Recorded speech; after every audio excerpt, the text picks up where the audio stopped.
Three, two, one.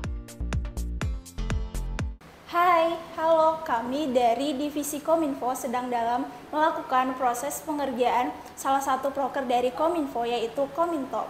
Nah, Komintalk ini merupakan salah satu kegiatan yang diadakan oleh Divisi Kominfo HIers, yang mana Komintalk ini sebagai ruang diskusi bagi masyarakat umum, terkhusus masyarakat HI Unikom ini sendiri. Dan pada Komintalk kali ini kita berepisodkan melipir atau menelusuri ruang lingkup hubungan internasional. Maka dari itu, stay tune terus. Oke, baik teman-teman. Sekarang kita sudah bersama narasumber kita. Ada akang-akang yang ganteng-ganteng nih. Amin. Nah, amin. Oke, teman-teman, ini informasi juga ketiga narasumber kita pada kali ini merupakan alumni dari HI Unikom. Mungkin sebelumnya boleh Kang perkenalkan diri terlebih dahulu dan akang-akang ini dari angkatan berapa? Oke, kalau saya Dwi Fauzian Samunardi, tapi biasa dipanggil Ardi sih ya. Kalau saya sendiri dari angkatan 2010. Oke, halo Kang Ardi. Kalau saya ada di sini ya, Ahmad Alvaron Alamsyah, angkatan 2011. Oke, halo Kang Al. Kalau saya Rizal Budi Santoso, angkatan 2011 juga. Kebetulan sekelas sama Alvaron. Oh, sekelas, berarti sama Kang Ardi ini beda kelas ya? Oke, karena beda angkatan beliau juga. kakak angkatan. Oh, oke. Tapi rupanya kalian akrab banget ya, Kang? Harus. Harus ya. Oke. Oke, jadi gini Kang, kan sesuai temanya ini kita itu unraveling the career path from international relation Unikom alumni, yang mana tentunya di Komintalk kali ini kita akan membahas dan mengupas bagaimana perjalanan karir akang-akang sekalian. Nah, mungkin sebelum kita membahas karirnya nih Kang, aku penasaran sama masa-masa kuliah akang-akang ini seperti apa gitu, kayak mulai dari alasan akang-akang memilih jurusan HI terutama di Unikom itu karena apa sih Kang, kayak gitu kalau boleh tahu? Oke, kalau saya sih memang dari sejak SMA itu sangat suka belajar mengenai sistem negara ya. Oke. Dan ketika berbicara sistem negara pasti menyangkut sama cara negara komunikasi, cara negara berhubungan secara bilateral antara negara ataupun dengan multilateralnya. Jadi memang sejak SMA udah mengincar HI. Paling dekat itu dari rumah saya Unikom. Namun ternyata ya setelah masuk jadi apa ya, rasa syukurnya itu nambah karena dosen-dosennya pun akhirnya dekat dengan kita mahasiswa, terutama sistem yang dibangunnya itu adalah kekeluargaan, yang artinya kita batasannya itu mungkin seamless lah gitu antara dosen dengan mahasiswa. Oke, pertanyaan sama ya, Iya. alasan gitu waktu masuk HI. Jadi kalau menggambarkan waktu dulu, saya akan menggunakan mindset saya waktu dulu nih, lulus SMA nih. Emang tertarik aja mengenai dunia internasional lah gitu. Iya. Ya, karena di era 2010 tuh kita belum mengenal digital ya. Iya. Jadi apa-apa tuh kita masih googling pun yang masih lama, informasi juga masih sangat terbatas gitu. Jadi informasi mengenai hubungan internasional pun masih sangat sedikit dan itu yang bikin menarik. Ya, karena kita intinya mempelajari antar negara. That's it. Itu yang saya pahami. Akhirnya yaudah deh pilih HI. Memang dari awal tuh pilihnya HI, tidak mau pilihan lain selain HI. Kayak gitu. Mungkin udah dari lama kepengen banget HI ya Kang? Ya, Oke. seperti itu. Oke, Kang Al? Kalau saya mungkin agak berbeda ya, karena jujur nih, awalnya accidentally aja masuk HI itu karena awalnya itu komunikasi. Tapi kenapa waktu itu milih Unikom, karena memang pada 2010-2011 ya seperti yang teman saya bilang, bahwa digitalisasi belum begitu maju pada waktu itu. Iya. Dan waktu itu saya melihat Universitas Komputer itu berbasisnya kan komputer kan, jadi kayak wah ini keren nih, teknologi banget. Akhirnya mendaftar di komunikasi awalnya, ilmu komunikasi. Tapi pas saya lihat kurikulumnya ada mata kuliah yang saya kurang cocok. Akhirnya, Apa tuh Kang? Ada lah. Ada dong. Gak apa-apa. Jangan, ada dong. Mata kuliah yang saya kurang pas lah, kurang suka. Mata kuliah Bu Dewi? Enggak. Itu justru salah satu favorit saya itu. Mata kuliah Pak Andre? Itu apalagi favorit saya itu. Mata kuliah Pak Budi? Favorit dong. Mata kuliah Bu Pia? Favorit. Semua mata kuliah di HI favorit, jujur ini semua Mata favorit. kuliah Bu Ae? Terus apalagi? Favorit. Makanya gue pilih HI itu karena favorit semua. Oke. Di komunikasi gue lihat, ada yang kurang pas nih. Pas lihat nyebrang ke tetangga, wah oke nih. Akhirnya ya awalnya emang coba-coba sih, tapi lama-lama kok enak gitu. Tetangga Lebih hijau. Makanya rumput tetangga lebih hijau. Jadinya ya udah dicoba dulu aja lah. Tapi lama-lama kok makin mendalam itu makin enak, makin nyaman, ya. Kok nyaman ya. Terus akhirnya makin suka cinta akhirnya. Ya udah. Alhamdulillah ya, cinta jurusannya sendiri. Tapi salah satu alasannya apakah karena matematika juga nggak Kang kira-kira? Sebenarnya seluruh anak HI menurut saya, mau dari Sabang sampai Merauke, mayoritas itu memang menghindari matematika. Oke. Enggak, serius. Karena memang apa ya? Tapi fun fact-nya adalah kebanyakan yang masuk HI itu adalah anak IPA. Iya nggak? Iya, linjur ya Itu Kang. fun fact ya, sampai yang tahun sekarang itu. Aku juga linjur, Iya, Kang. bahkan saya sendiri anak-anak IPA lah ya. Saya pun juga anak IPA, udah alergi banget sama hitung-hitungan, akhirnya pelariannya tuh ke HI. Iya. Kayak gitu. Tapi tidak menutup kemungkinan kita juga bertemu ya beberapa matkul yang butuh hitungan lah Kang. Ya, Kayak gitu. ada. Karena saya udah move on, ya udah saya lupain. Ada ya? Ada. Ya, gitu. Sedikit ekonomi kan? Iya betul Kang, tapi ya keren lah dosennya, Iya. aman-aman. Ekonominya juga masih ekonomi aman. Iya, masih ekonomi aman. Oke. Nah, terkait masa kuliah itu sendiri, Kang, tadi udah di-mention juga ya terkait matkul-matkulnya. Nah, kalau dari Akang sendiri nih, seingat Akang tuh mata kuliah apa sih yang berkesan banget untuk Akang di saat kuliah? Matkul yang Akang sukain gitu di saat kuliah. Kalau mata kuliah yang paling berkesan itu nomor satu ya, itu tuh memang mata kuliahnya Pak Budi Mulyana. Hukum, soal Iya. hukum internasional tuh. Karena perspektif yang diberikan itu memang sangat luas dan saat itu memang di tahun ini kita beda angkatan lah ya. Iya. Karena di tahun 2010, 11, 12 itu memang perubahan hukum internasional itu memang belum berkembang. Tapi perspektif yang beliau ajarkan itu memang sangat direct to point, akhirnya itu ketanam gitu. Akhirnya salah satu kan karena background saya juga dosen ya, karena yang sekarang saya pun ngajar hukum perdagangan internasional. Oh, jadi Ada masih relate kaitannya. nih gitu. Karena apa ya? Jadi mata kuliah berkesan itu salah satunya. Yang kedua ada itu mata kuliahnya Prof. Aina Surya, yaitu komunikasi internasional tuh. Oh, oke Ya, Kang. karena kita tahu lah ya background beliau seperti apa, jam Iya. terbang beliau seperti apa. Bahkan para duta-duta besar kan produk dia semua tuh. Iya. Yang ada baik di Eropa maupun di Asia itu rata-rata dia kenal semua tuh. Itu sih dua mata kuliah favorit. Itu. Dan oke. Pak Andre juga kok. Kalau dari saya sih mungkin agak berat sedikit ya, karena mata kuliah favorit itu adalah metodologi, khususnya metodologi hubungan internasional. Gue suka. Melenceng. Memang agak melenceng, tapi itu berpengaruh ke karir saya. Ternyata memang jalannya itu adalah di penelitian gitu. Oke. Jadi saya suka metodologi, suka yang berhubungan dengan penelitian, apalagi di HI. Ternyata alhamdulillah dapat rezekinya di situ.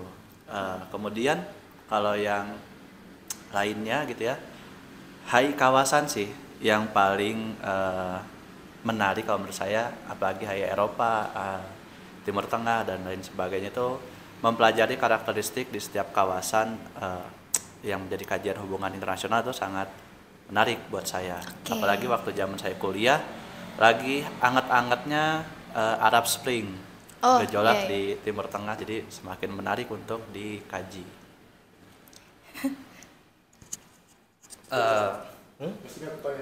Ingat. Kalau gue sih ini ya apa? Pak Andre, diplomasi dan negosiasi Iya. itu kepake banget sih buat sampai ke sendi-sendi kehidupan gue gitu, kayak wah nih efeknya nggak main-main nih gitu. Gampang diimplementasikan Iya. ya Kang. Contohnya. Itu mungkin nanti ada pertanyaan lanjutnya itu ya. Lu jangan nambah-nambah. Diplomasi negosiasi, terus dari Prof. Elina juga apa tadi? HI kawasan ya? Apa? Komunikasi internasional. Sama mata kuliahnya kan ini kan yang favorit ya? Iya. Studi strategi sih suka. karena gue suka strategi aja gitu. Dosennya itu siapa ya? Kan pertanyaannya mata kuliahnya ya, bukan dosen favoritnya. Mohon dipahami pertanyaannya, Bung. Kita fokus aja ke pertanyaannya. Iya, Kang. fokus ke pertanyaannya. Emang kadang suka melenceng. Itu sih paling. Oke. Nah, mungkin kan dari selama masa kuliah, terus kayak perjalanan selama masa kuliah, kan kita pastinya punya ini ya Kang, harapan untuk karir kita di masa depan ini seperti apa gitu. Nah, aku mau tahu juga harapan akang-akang sekalian di saat kuliah itu, harapan karir seperti apa yang diinginkan, seperti itu Kang.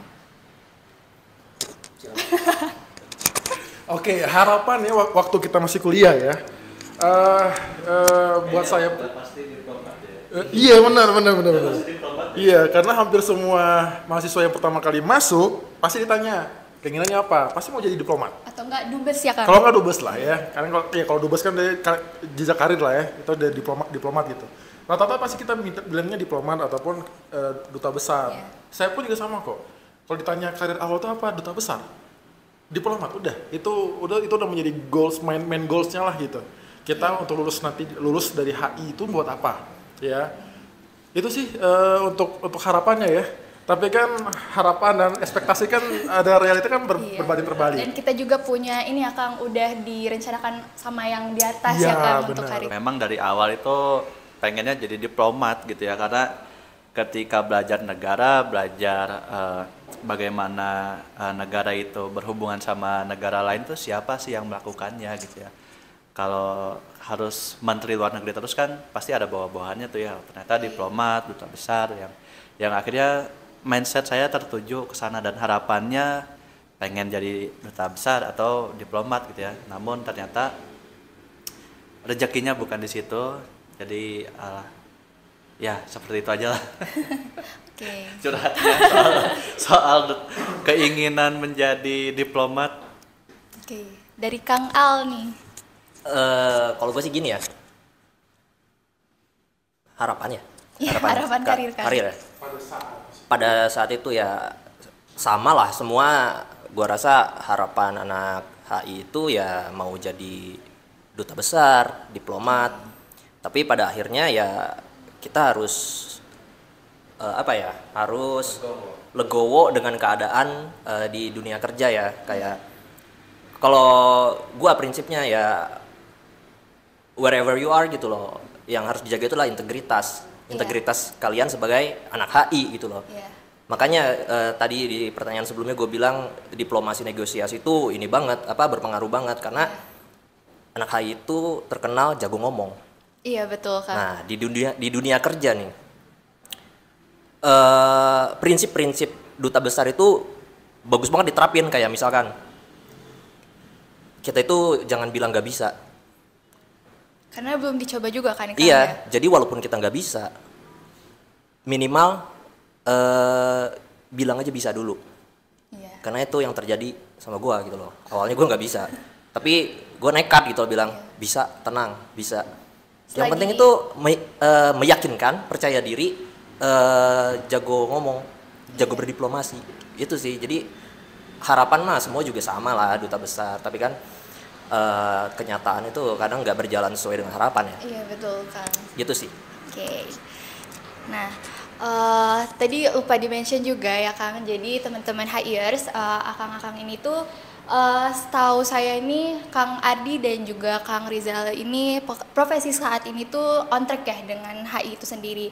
Terkecuali Kang Al ini menjadi content creator ya Kang, seperti itu. Nah, kalau Kang Adi ini tuh menjadi dosen luar biasa dan juga dosen tetap ya Kang di IWU, Unjani dan juga Universitas Widyatama. Sama sepertinya Kang Rizal, beliau juga merupakan dosen tetap di Universitas Widyatama serta menjadi research assistant fellow ya Kang, seperti itu. Nah, begini Kang, dengan profesi akang-akang yang sekarang ini, apakah sudah sesuai dengan yang akang harapkan di saat masa kuliah? Lalu seperti apa sih kesan dari akang sendiri gitu? Karena kan terasa berbeda juga dengan harapan di saat kuliah, seperti itu Kang. Proses maksudnya kita bicara status karir yang sekarang lah ya. Iya, memang tidak sesuai dengan harapan gitu. Tapi memang progres menuju karir yang sekarang itu memang tidak terlepas dari harapan di awal sebenarnya.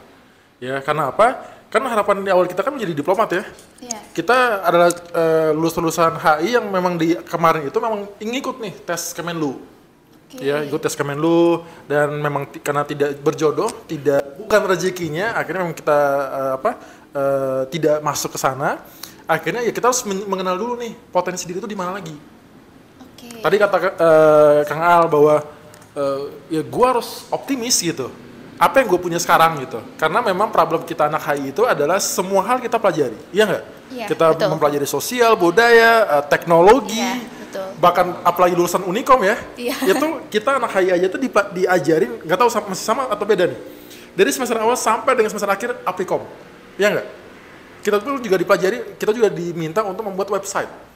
Iya, ada juga Ada Kang, yang juga seperti ya. itu, Nah, iya. itu kan berarti dari kampus sendiri pun juga udah menanamkan nih bahwa bukan kompetensi sebagai anak HI doang nih yang lu punya. Iya. Tapi di bidang lain juga lu bisa gitu.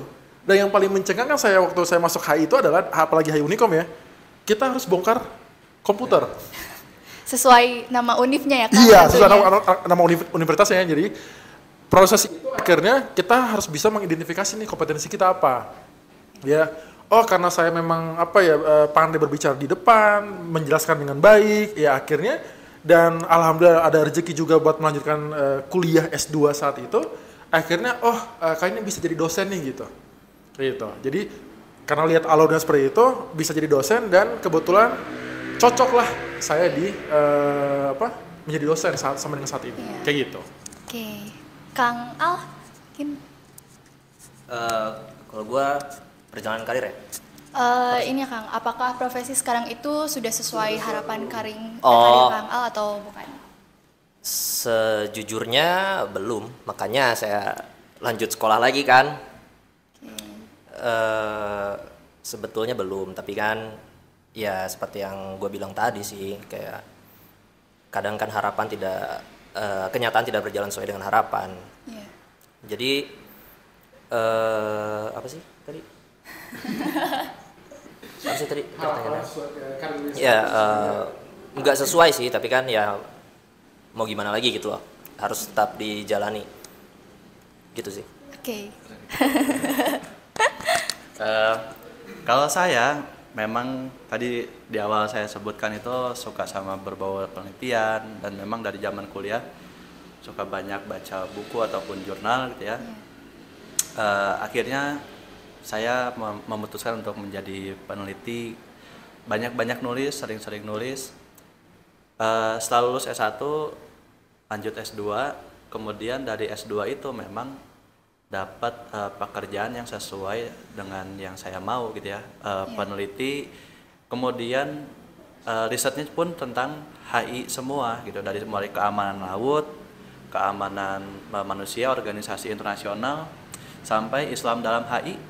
Iya. Ada mata kuliahnya Ada. kan? Saya ternyata mendapatkan dilibatkan dalam penelitian yang membahas mengenai Islam dalam HI, yang kemudian itu menjadikan salah satu pencapaian paling luar biasa buat saya dalam segi karir. Menjadi salah satu pencapaian saya yang luar biasa karena itu menjadikan status saya sebagai research fellow di Singapura. Kemudian juga ternyata kita kalau mau berhubungan bilateral sama negara lain itu jadi peneliti juga bisa gitu.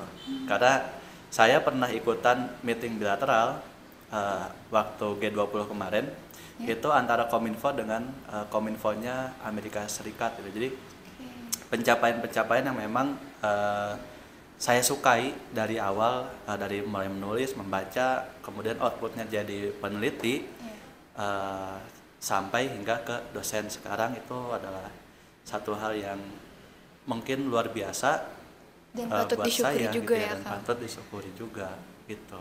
Oke, nah untuk akang-akang sekalian, untuk bisa mencapai profesi yang sekarang, itu kan pasti gak mudah ya Kang, karena untuk apa ya, setiap langkah itu pasti ada tantangannya lah, entah itu dari berbagai hal gitu.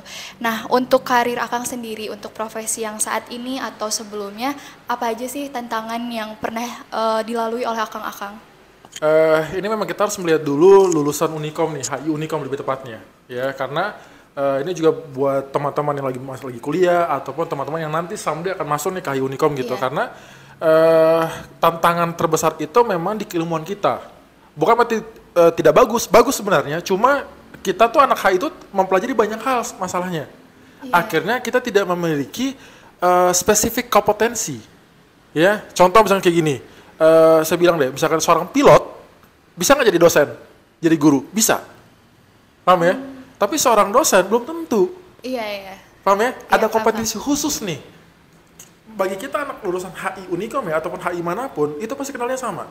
Tantangannya sama apa? Sulit mengidentifikasi apa sih yang kita bisa. Iya. Ya. Nah, Kang Alf aja pokoknya.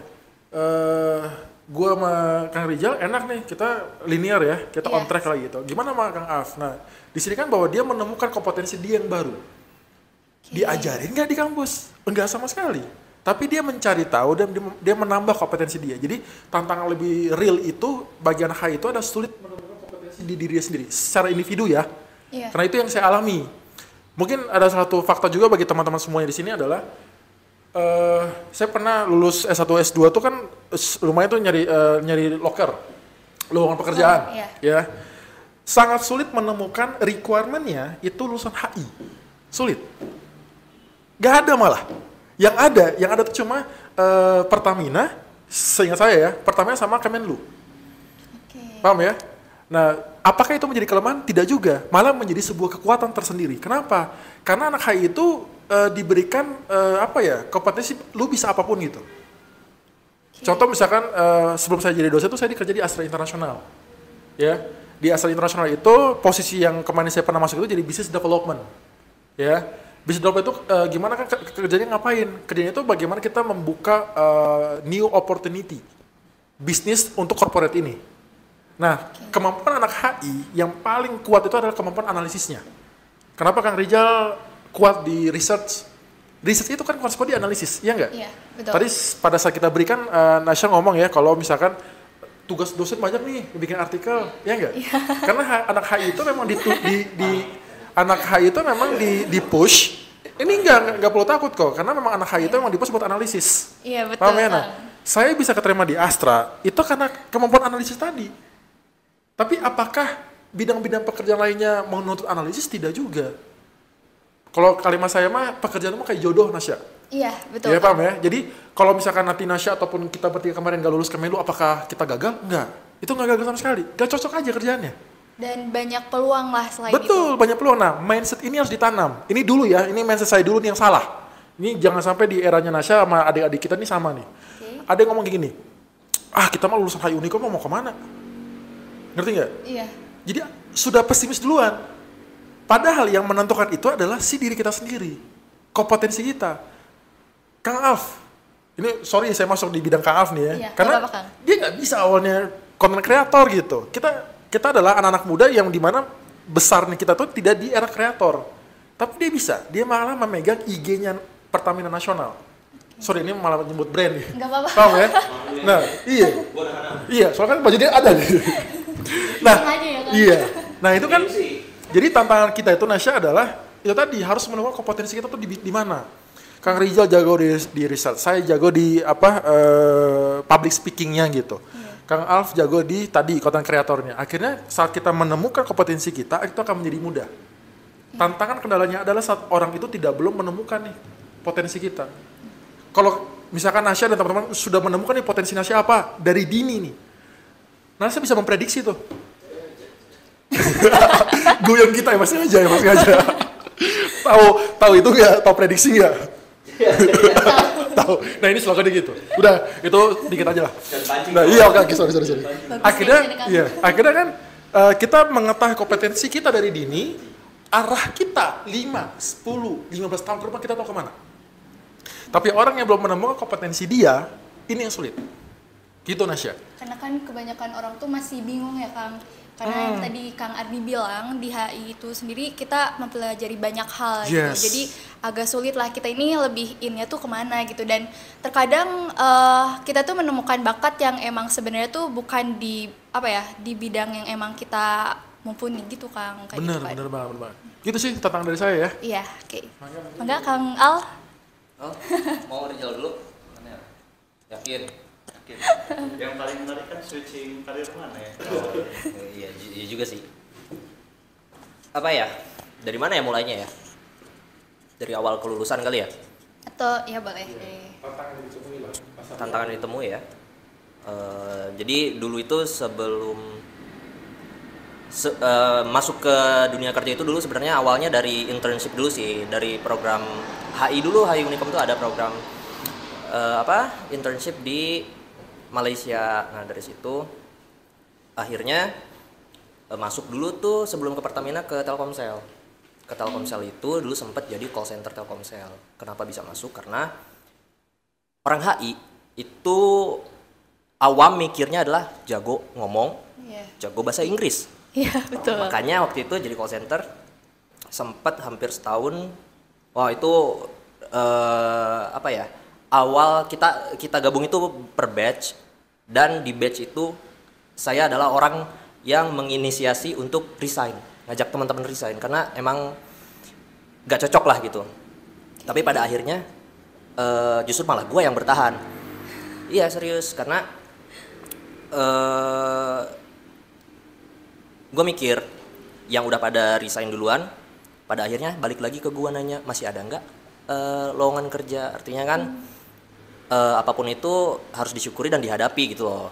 Sampai akhirnya itu udah ibaratnya udah babak belur lah, udah berdarah-darah, udah gak kuat, pengen nyerah gitu loh kerja di situ. Akhirnya adalah Pertamina. Itu awalnya Pertamina 135 itu dulu belum berdiri. Mereka membutuhkan anak-anak muda yang untuk mengedukasi masyarakat tentang Pertamina gitu. Karena dulu Pertamina itu stigma di masyarakatnya itu wah bapak-bapak lah gitu loh, tua gitu loh isinya, bapak-bapak semua tua, nggak dekat dengan masyarakat. Itu untuk kalangan ya bisa dibilang untuk kalangan elit ke atas lah gitu loh, untuk anak-anak mudanya nggak terjamah. Sampai akhirnya dibikinlah 135. Itu awalnya saya berdiri itu sama teman-teman di situ dari nol banget. Awalnya gue nggak bisa apa-apa, tapi modal nekat. Ketika ditanya bisa nggak, kita nggak boleh jawab nggak bisa. Yakin Minimal dulu aja. ya minimal nanti saya coba gitu loh. Jadi yakin aja dulu, percaya diri yang penting. Yang paling penting itu komunikasinya, percaya dirinya, integritas kita sebagai anak HI itu gimana. Sampai akhirnya ya tantangannya sangat menantang sih, tapi ya dinikmati aja gitu sih. Oke, mungkin Kang Rizal? Panjang-panjang ya jawabannya. Kalau dari saya gitu ya, melanjutin yang dari Kardi itu yang mengenai potensi apa yang ingin ditonjolkan. Nah, saya dari awal itu memang ingin nggak jauh-jauh dari dunia riset, penelitian gitu ya. Kenapa ya? Karena keunggulan tadi yang dibilang analisisnya, anak HI itu keunggulannya analisis, identifikasi masalah apa, kemudian mencari jalan keluarnya untuk negara itu seperti apa. Nah, saya berpikiran lembaga riset apa ya yang ada di Indonesia gitu ya, khususnya yang kalau di Bandung sih ya agak kecil gitu, tapi banyakannya di Jakarta kayak Habibie Center, Purnomo Research ya, terus CSIS. Itu adalah lembaga-lembaga riset yang besar yang waktu itu kebetulan juga memang membuka rekrutmen gitu ya, ada lowongan pekerjaan. Saya coba apply, namun ternyata salah satu persyaratannya itu adalah minimal S2. Nah, itu juga yang memotivasi saya buat lanjut studi S2 gitu ya. Nah, setelah lulus S2 ternyata rezekinya bukan di lembaga riset yang tadi saya sebutkan, di lembaga riset di internal kampusnya sendiri, namun sudah cukup bagus gitu ya, dan punya relasi yang cukup besar, sehingga waktu saya pertama gabung langsung dikasih tanggung jawab buat garap proyekan keamanan laut dari Bakamla gitu. Nah, dari situ baru tahu nih ternyata keamanan laut yang ada di Indonesia itu tumpang tindih yang mengelolanya ya, banyak lah itu ya, dari 9 lembaga. Dari situ riset pertama, kemudian tadi yang saya sebutkan itu yang soal Islam dalam HI, meneliti pesantren, itu kita jalan ke berbagai kota gitu ya, dari Jawa Barat, Jawa Timur, Kepulauan Riau, terus Sulawesi Selatan. Itu dapat pengalaman yang menariknya dari passion yang kita tonjolkan gitu. Sampai riset saya yang terakhir itu adalah G20. G20 kemarin kan ramai banget kan di Indonesia tuh. Sampai semuanya ada di mana-mana tuh, bannernya, lambang logonya gitu ada di mana-mana. Nah, saya dilibatkan di proyekan G20 soal ekonomi digital Kominfo. Sampai puncaknya itu saya ikutan KTT tingkat menterinya, Menteri Kominfo di Bali. Wah, itu pengalaman yang luar biasa. Mungkin awalnya dari trial and error ya. Tantangannya itu adalah bagaimana kita menajamkan analisis kita, bagaimana kita bisa menonjol di ketika dikasih project gitu ya, menonjolkan analisis kita sehingga itu menjadi nilai lebih buat kita atau modal kita buat berkarir di dunia kerja. Saya ya. Oke. Nah, tentunya Kang, tadi juga sempat aku mention ya dari beberapa tantangan yang sudah dihadapi dan dilalui ini kan kita pastinya dapat bisa melihat beberapa peluang lah dalam berkarir gitu. Nah, dari tantangan yang sudah Akang ceritakan tadi nih, peluang ini seperti apa gitu yang Akang lihat? As always. Oke, peluang ya. Iya, peluang. Peluang anak HI itu terbuka sangat lebar, sangat luas. Overluas malah. Saking luasnya kita bingung mau milih yang mana. Ya enggak, ini seriusan, ya kan? Karena gini, di HI Unicom ya, coba berarti tegur kalau saya salah ya, karena ini kita beda generasi, beda kata, beda kurikulum.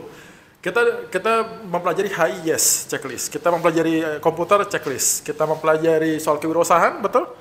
Kewirausahaan, bisnis, iya. Ya kan, checklist. Kita diberikan 3 bidang ilmu lah yang diajarkan selama 8 semester, ya kan?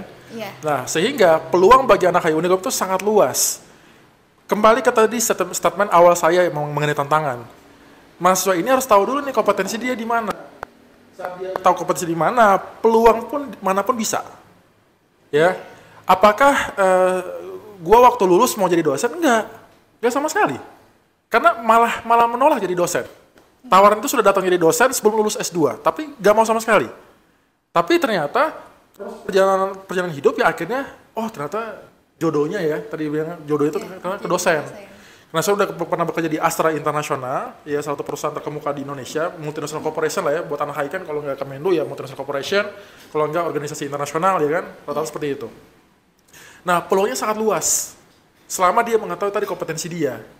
Ditambah lagi karena sekarang dunia usaha itu tuh tidak membatasi lagi nih lulusan kamu tuh apa, Nasya. Ya, buat teman-teman HI Unicom, pasar, market itu berarti bukan pasar ke Ciroyom di ini, bukan ya. Pasar itu maksudnya pasar usaha, ya, lapangan pekerjaan. Ya. Itu tuh tidak dibatasi lagi kok. Oh, kamu harus lulusan manajemen, kamu lulusan akuntansi, kamu harus lulusan hukum enggak sama sekali. Sudah malah semakin luas, apalagi kita masuk era digital ya, yang dimana lu mau lulusan manajemen kan, mau lulusan HI, selama kamu aktif di sosial media atau mungkin kamu punya followers yang banyak, ya, akhirnya bisa masuk di channel-channel ataupun perusahaan-perusahaan startup yang sekarang ini lagi berkembang, ya, apalagi kita tahu 2014-13 itu kan Gojek tuh Iya. berkembang sampai dengan sekarang, Grab dan aplikasi lainnya lah gitu. Itu sih, itu peluangnya. Jadi sangat luas kok buat anak apalagi anak Hayu Unikom ya. Iya. Karena tadi banyak hal yang diajarkan di kampus kita gitu. Iya. Karena Seperti kan itu. gimana ya, untuk pekerjaan sekarang juga perusahaan gak lihat dari ya tadi yang Kang Ardi bilang lulusan dari mana gitu. Karena kan untuk berkarir juga yang kita yakini itu, yang kita bawa itu skill kita sendiri kan, Yes, Kang, betul. bener Ya, banget, jadi skill. seperti itu. Kang Al? Oke. Kang Riza dulu. Sorry, bukan aku ya saya. Gak apa-apa. Apa sih tadi? Peluang karir. Ya sulit fokus ya. Jadi ketika berbicara peluang karir khususnya karena saya banyak karir awalnya itu di penelitian, itu sangat terbuka lebar untuk dunia penelitian. Tapi untuk sistem di Indonesia itu kayaknya untuk dunia penelitian agak sulit ya. Kenapa sulit? Karena masih belum umum profesi menjadi peneliti. Itu untuk orang-orang Indonesia itu kerjanya ngapain sih peneliti itu? Pasti terpikirnya kayak di laboratorium atau kayak yang di film-film gitu kan, pakai jas putih kayak dokter nyoba-nyoba gitu. Itu kepala botak. Ente nanya. Nah, masih mindsetnya masih belum umum gitu ya, dan itu saya bilang itu menjadi terbuka lebar. Namun tantangannya tadi kalau balik lagi kompetensinya itu haruslah mumpuni secara analisis dan juga secara pengetahuannya, karena yang dituntut itu adalah itu pengetahuan kita mengenai permasalahan yang misalnya mendapatkan pekerjaan soal bahas keamanan laut.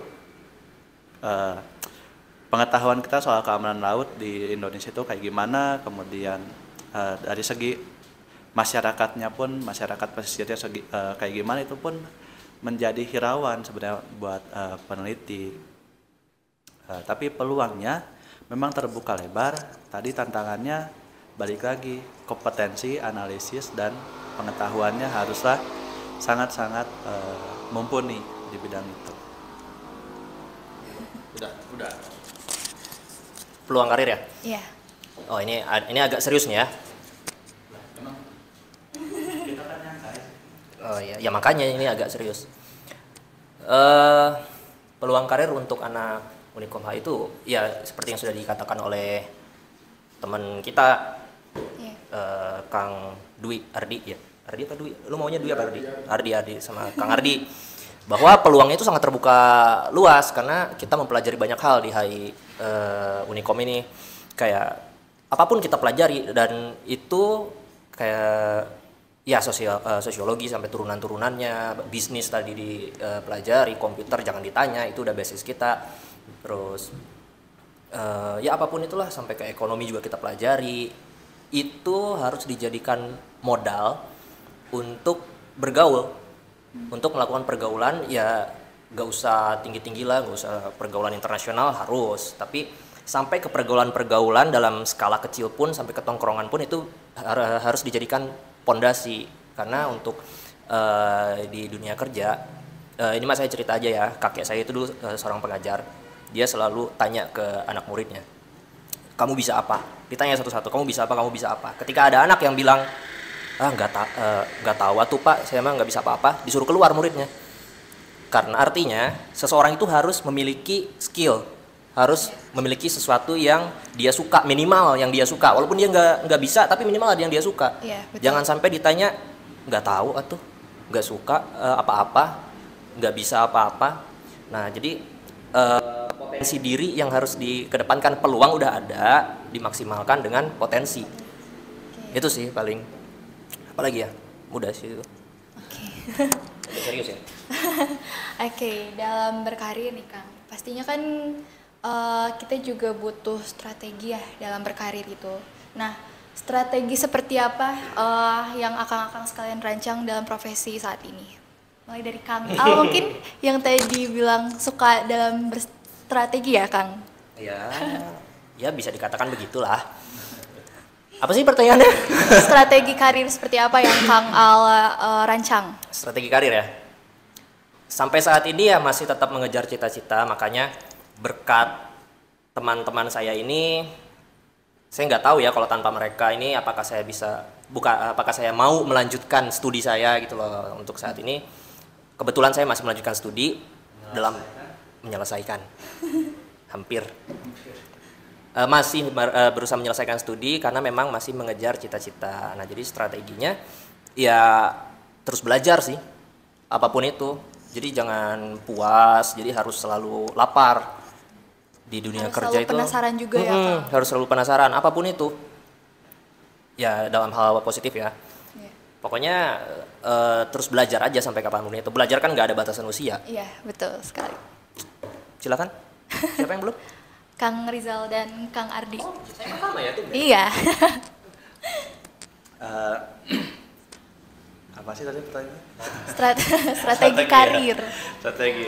Jadi ngomongin soal strategi itu, kalau saya waktu kuliah S2 itu mengidentifikasi ini dosen mana yang bisa jadi dosen pembimbing saya gitu ya. Peluang-peluang menjadi dosen pembimbing, karena salah satu cara kita masuk dunia riset itu adalah dengan melalui dosen pembimbing.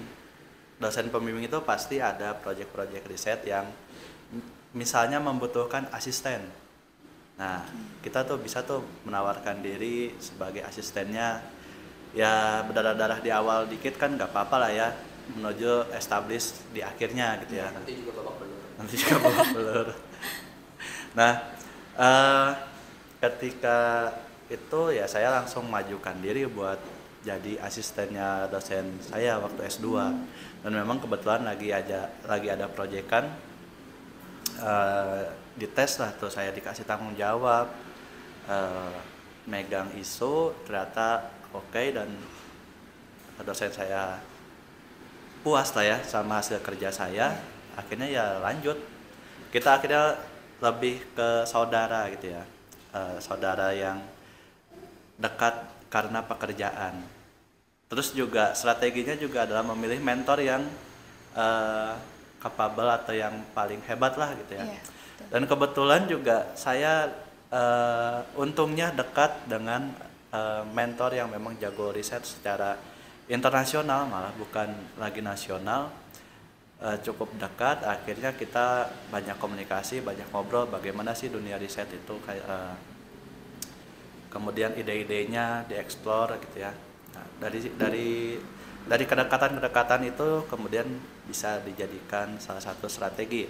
Ya sedikit nyambung lah ya dengan strateginya Alf yang dari tongkrongan, dari teman atau dari siapapun yang dekat itu, kita jadikan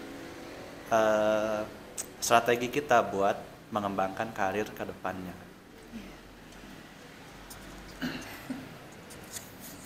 Tumben ini terakhir nih. Strategi ya, strategi dalam karir. Berarti kita ngomong karir yang sekarang ya. Iya. Kalau secara strategi sih setiap orang tuh memang harus mengetahui untuk mengetahui SWOT-nya, strength-nya apa, weakness-nya di mana, opportunity di dalam hal apa, lalu threat-nya, ancaman itu bagaimana.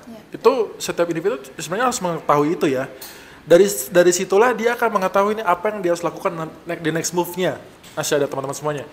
Nah, karena saya di bidang dosen sekarang ya, nah strateginya apa? Otomatis dosen itu pasti dituntut untuk studi lanjut. Ya, harus S3. Ya, kalau mau jadi dosen tuh udah hukumnya wajib.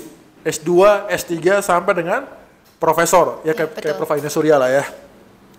Nah, itu strategi pertama. Strategi keduanya adalah tadi seperti apa tadi yang disampaikan oleh Kang Alf nih. Ya, dari tongkrongan sebenarnya dari tongkrong ini tadi di poin O-nya opportunity, akhirnya peluang kita terbuka luas, ya.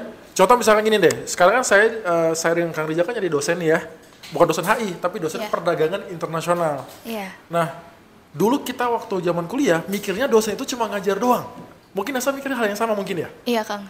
Lihat Bu Dewi, Bu Via, Pak Andre, Pak Budi, oh ke kampus cuma ngajar doang gitu. Oh enggak. Ternyata begitu kita jadi dosen, ada pertanggungjawaban kita terhadap mahasiswa. Apa itu? Memastikan ilmu ataupun experience yang didapatkan mahasiswa itu berguna bagi dunia usaha nantinya. Nah, jadi strategi yang dikembangkan oleh saya pribadi ataupun nanti di prodi saya itu adalah itu tadi ya mengidentifikasi peluang apa saja yang ada di luar sana. Dari peluang itu kita nunggu, kita yang ngejar. Dari peluang itulah akhirnya fondasi untuk sebuah karir itu akan kita dapatkan dengan sendirinya. Kayak gitu. Kalau saya boleh mengutip kata ini mentor kita bertiga lah ya, si Prof. Aina, dia ngomong adalah selama kita mengakui nggak? Mengakui mentor tuh? Mengakui mentor tuh? Mentor, bukan itu masalahnya. Oh bukan. Lu gak sadar. Apaan? Ngomong dong. Apaan? Gue jadi penasaran nih. Oke. Yang kita bertiga itu selalu disampaikan adalah yang penting kita selalu harus bermanfaat. Ya, harus bermanfaat bagi orang lain gitu. Tidak. Kita harus bermanfaat bagi orang lain. Intinya jangan menyusahkan orang lain aja gitu. Jadi itulah yang menjadi patokan juga lah kita bertiga. Makanya sampai sekarang kita bertiga selalu dekat gitu. Itu sih strategi kalau dari saya ya. Oke. Mungkin ini bakal jadi pertanyaan terakhir ya, Kang. Dari setelah Pertanyaan pemungkas ya. berbagai cerita, pengalaman dan perjalanan karir Kang Ardi, Kang Al, dan juga Kang Rizal. Mungkin boleh bagi tips-tips bagi teman-teman masyarakat umum, terkhususnya masyarakat HI yang sedang merencanakan karirnya untuk di masa depan. Boleh dimulai dari Kang Rizal? Jadi kalau yang berhubungan dengan karir saya ya, yang dari awalnya dunia penelitian, mungkin harus banyak update informasi. Ya sekarang zaman era di mana informasi itu bukan lagi banyak, luas, malah banjir informasi. Tinggal kita filter yang mana yang memang ini beritanya informasinya valid ataupun yang tidak gitu ya. Kemudian juga banyak-banyak baca buku atau jurnal. Zaman sekarang lagi-lagi dimudahkan buku itu tidak dalam bentuk fisik tapi dalam bentuk digital. Itu pun juga sekarang udah gampang ngedownloadnya gitu ya. Nggak harus perlu berbayar atau membeli buku lagi gitu ya. Sehingga dari situ modal-modal informasi itulah yang bisa nantinya menguatkan analisa buat anak HI yang jadi modal utama. Kemudian pengetahuannya yang bisa semakin meluas gitu ya. Itu sih. Smooth banget ya. Oke, tipsnya ya, kalau ini saya pribadi ya, share teman-teman. Kalau saya sih, kalau kalimat tadi Kang Alfa, banyakin nongkrong. Banyakin nongkrong itu bukan berarti kita main, enggak. Dengan banyakin nongkrong ini tidak terbatas ya. Tadi kalau Kang Rija kan sama peneliti-peneliti senior tuh, ya akhirnya dia branding diri dia, ini gue bisa loh gitu, ya. Karena gini, kalau orang tidak mengetahui lu bisa apa, orang gak akan mau hire lu. Gini deh, gak akan dilirik. Karena jujur ya, dulu zaman kuliah dan saya rasakan begitu jadi dosen adalah, dulu emang banyak mahasiswa yang nyari muka ke dosen. Iya. Istilah itu adalah ya. Iya, betul. Sebenarnya kalau dalam perspektif nyari muka dalam perspektif kita mahasiswa itu mungkin negatif ya. Iya, itu negatif. Tapi begitu saya jadi dosen, ternyata itu positif ternyata. Kenapa? Dosen jadi mengetahui potensi si anak itu apa. Dengan mengetahui potensi si anak itu ngapain, otomatis kegiatan-kegiatan apapun nanti yang berkelanjutan dari yang dilakukan oleh si prodi ini, itu pasti mahasiswa ini pasti diajak. Nanti bakal muncul pertanyaan nih, kok mahasiswa lain kok nggak diajak? Pasti ngerasain lah ya. Iya. Mau beda era 10 tahun ke 11 tahun pun juga pasti polanya hampir sama seperti itu. Ya, jadi memang kita harus show off. Show off dalam hal arti yang positif. Kita harus menunjukkan ke orang kita bisa apa. Karena anak HI itu bisa apapun tadi, ini relate sampai dengan pertanyaan pertama ya. Karena anak HI bisa apapun, kenali potensi, dari potensi ini kita show off ke orang-orang. Kang Rijal ketemu dosen kampus mana, dia nunjukin ini penelitian gue ini, tulisan gue ini gitu. Ya. Saya di bidang perdagangan internasional sekarang jadi konsultan ekspor. setiap ketemu pelaku usaha saya jelasin nih, saya pernah bantu perusahaan ini gitu. Pengalaman saya di perusahaan bisnis juga nih gitu. Jadi orang tahu. Kalau Kak Af tadi ditanya bisa nggak? Bisa dulu deh. Ngerti nggak? Iya. Dengan itu kan dia langsung belajar. Begitu orang yang tadi mempertanyakan dia bisa atau enggak dan dia langsung belajar, dia menunjukkan nih gue bisa membuat konten kreator. Akhirnya pelaku usaha atau orang di luar sana itu akhirnya mengenal kita. Nah, itu tips yang paling menurut saya paling efektifnya sekarang ini gitu. Self branding berarti ya Kang? Iya, yang kita harus memang show off memang. Show off dalam hal positif ya. Iya. Bukan flexing, bukan. Bukan itu beda cerita tuh. Ya? Itu beda cerita kok, seperti itu. Oke. Terakhir, Kang Al sebagai penutup. Penutup yang manis. Tips yang paling utama itu terlihat meyakinkan. Teman-teman jangan kelihatan banget meragukan. Jangan jangan. Ya, walaupun kosong, tapi yang penting terlihat meyakinkan. Jadi orang percaya sama kita, ditambah percaya diri. Ya. Enggak gitu. Itu sudah saya sampaikan. Ini lebih kecurhat sih sebenarnya. Enggak gitu. Terlihat meyakinkan, percaya diri, dan gue udah bilang sih yang dari yang sebelumnya itu bahwa seperti yang Kang Ardi bilang itu kita mempelajari semua. Jadi selama teman-teman masih berkuliah, ada sangat baiknya itu memahami apa yang sudah dipelajari. Nggak perlu dihafal, yang penting itu paham. Jadi ketika kita bergaul dengan siapapun itu, ngobrol tentang sosiologi kita masuk, ngobrol tentang ekonomi kita masuk, tentang perdagangan internasional kita masuk, ngomong tentang riset kita masuk, mau ngomong sama siapapun, orang siapapun kita masuk. Karena apa? Teman-teman selama berkuliah, coba lihat deh teman-temannya, kamu pernah ngebayangin nggak suatu hari kita di depan kamu ini ada 3 orang ini berdiri, duduk di sini, kan enggak? Iya. Gua nggak pernah ngebayangin teman gua ini kiri kanan gua ini jadi dosen. Enggak, kita nggak tahu. Nggak bisa prediksi masa Iya, depan. jaya. Kita nggak pernah tahu teman kita itu. Wuih. Aku juga tahu menahan Kang. Bagus. Kita nggak pernah tahu gitu loh. Makanya tongkrongan itu penting untuk bergaul ya. Dalam bergaul itu ada baiknya ya kita mengisi dengan memaksimalkan pemahaman-pemahaman kita selama berkuliah itu. Jadi ya kita diajak ngobrol sama siapa nggak malu-maluin lah gitu.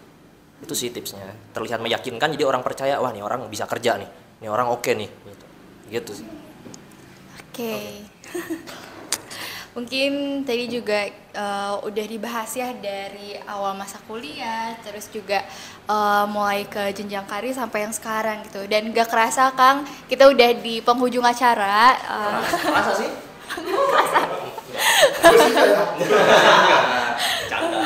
Iya, nggak kerasa kita udah di penghujung acara. Tadi juga kita udah banyak membahas teman-teman tentang pengalaman dan perjalanan para narasumber kita kali ini. Nah, mungkin sebelum aku tutup acaranya, dari akang-akang sekalian ada mau menyampaikan sepatah, 2 patah atau lebih beberapa kata untuk teman-teman HI Unicom?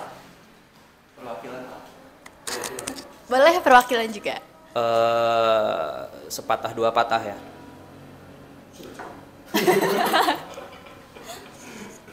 Azan. Lanjut aja ya. Boleh di break dulu aja juga. Apa sih sepatah 2 patah? Kata penutup. Oh iya. Ada yang mau disampaikan? Pesan. Oh ya, oke. Pesan. Buat teman-teman HI Unicom, jangan berkecil hati jika masuk Unicom. Ya sebetulnya nggak perlu berkecil hati juga sih ya. Yang penting itu percaya diri sih. Itu sih, percaya diri, meyakinkan. Udah sih itu emang apalagi ya? Ya yang itu nanti di-cut aja ya.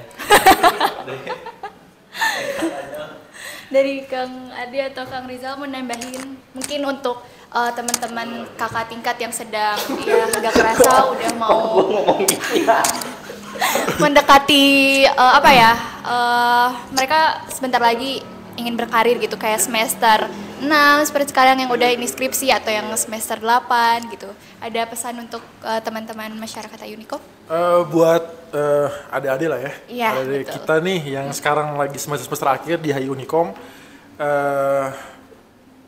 Pesan saya sampaikan ini, kalian harus mulai tadi mulai percaya diri.